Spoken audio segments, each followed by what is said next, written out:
Assalamualaikum warahmatullahi wabarakatuh. Sobat ternak dimanapun Anda berada, pada kesempatan kali ini kita akan membahas tentang reproduksi sapi.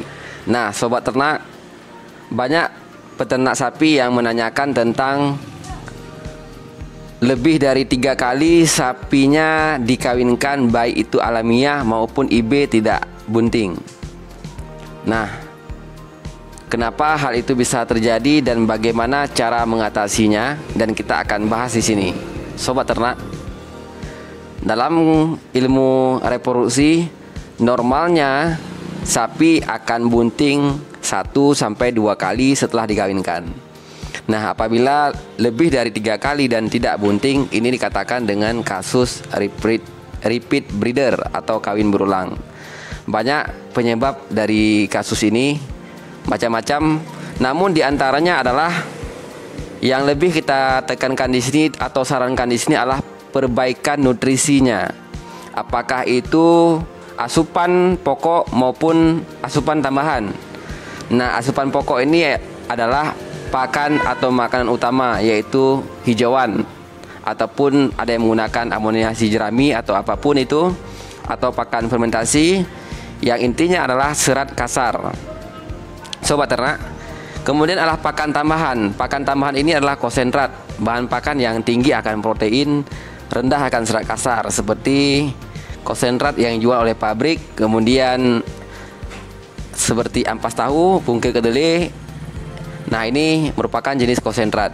Nah, yang ketiga adalah perbaikan pemberian dari vitamin dan mineral. Ini bisa dibeli di toko-toko pertanian. Ini sangat membantu sobat ternak. Nah, sebenarnya adalah ketika melakukan perkawinan pada sapi ini, sobat ternak harus memperhatikan waktu birahi yang tepat, sehingga nantinya akan bisa kita tentukan kapan perkawinan atau IB kawin suntik pada sapi itu. Nah sobat ternak, yang harus kita perhatikan adalah jangan sampai sapi dikawinkan lebih dari 3 kali. Nah, apabila 3 kali tidak bunting, 3 kali kawin tidak bunting, ini jangan dikawinkan lagi keempat. Ada yang bahkan sampai ke 11 bahkan 15 kali, dan itu tidak akan pernah bunting kalau kita atasi penyebabnya.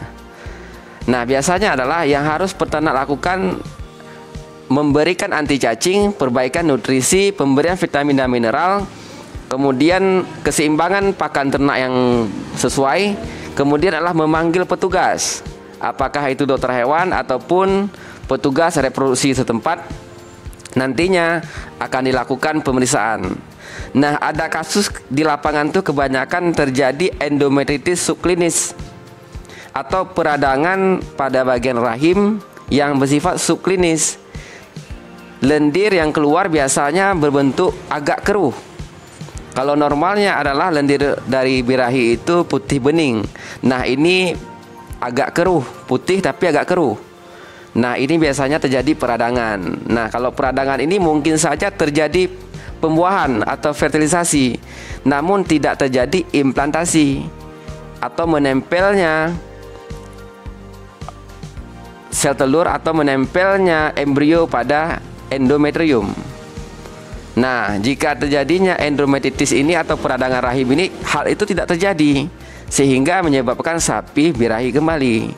Nah, hal ini harus diatasi oleh petugas yang berwenang, apakah itu dokter hewan ataupun petugas reproduksi setempat. Nah, mungkin itu yang dapat kita sampaikan. Semoga tidak ada lagi kasus di lapangan ini lebih dari 3 kali sapi dikawinkan, bahkan ada yang 10-15 kali. Demikian sobat ternak, salam sukses peternak sapi Indonesia. Wassalamualaikum warahmatullahi wabarakatuh.